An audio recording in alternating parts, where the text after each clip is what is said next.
मेरा नाम पीटी आचार्य है। सर, राज्यपाल ने अभी तक तमिलनाडु में सबसे बड़ी पार्टी टीवीके को सरकार बनाने के लिए आमंत्रित नहीं किया है। इस पर आपकी प्रतिक्रिया क्या है?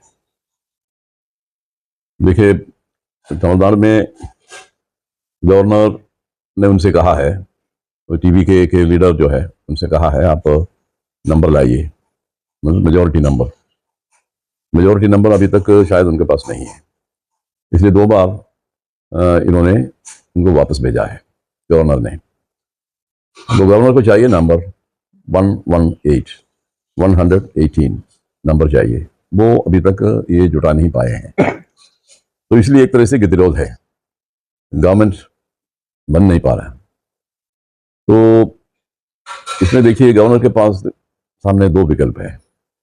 एक तो ये है कि जो सिंगल लार्जेस्ट पार्टी है, सबसे बड़ी संख्या वाला की जो पार्टी है, उसके लीडर को बुलाएं और उनको कहें कि मैं आपको चीफ मिनिस्टर बना रहा हूं, आप अपनी मेजॉरिटी जो है वो हाउस में प्रूव करिए।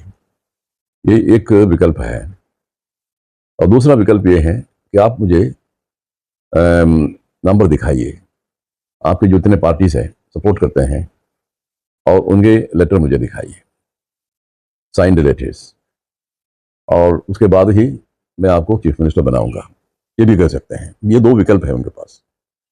बेसिक जो बुनियादी चीज जो ये है कि गवर्नर को अपने जजमेंट में कौन मेजॉरिटी हाउस में जुटा पाएगा, उसी को चीफ मिनिस्टर बनाना चाहिए।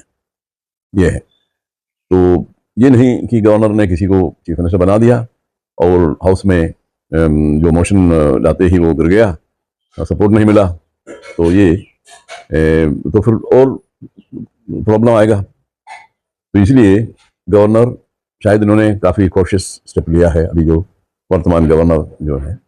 तमिलनाडु जैसी स्थिति में संविधान और सर्वोच्च न्यायालय के फैसले क्या कहते हैं? सर्वोच्च न्यायालय के फैसले क्या कहते हैं?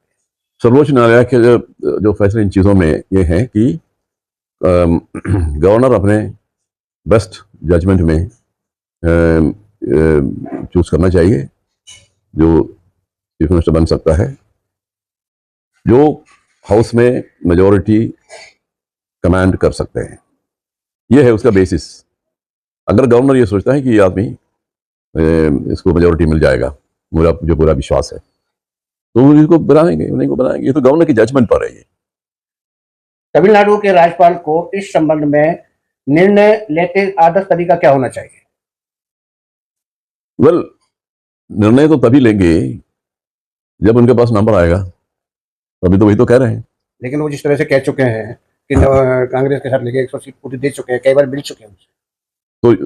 तो बेसिस क्या होना चाहिए? गवर्नर का जो फैसला है, गवर्नर किसी को चीफ मिनिस्टर नियुक्त करेंगे, उसका फैसला, उसका बेसिस तो यही है कि बुनियाद तो यही है कि ये या तो इनके पास नंबर है या ये जुटा पाएगा हाउस में। तो जजमेंट तो गवर्नर का है। तो कोर्ट ने भी तो यही कहा है कि गवर्नर के बस जजमेंट पर निर्भर रहना चाहिए, क्योंकि गवर्नर का डिस्क्रिप्शन है इसमें। इस एरिया में गवर्नर का डिस्क्रिप्शन है।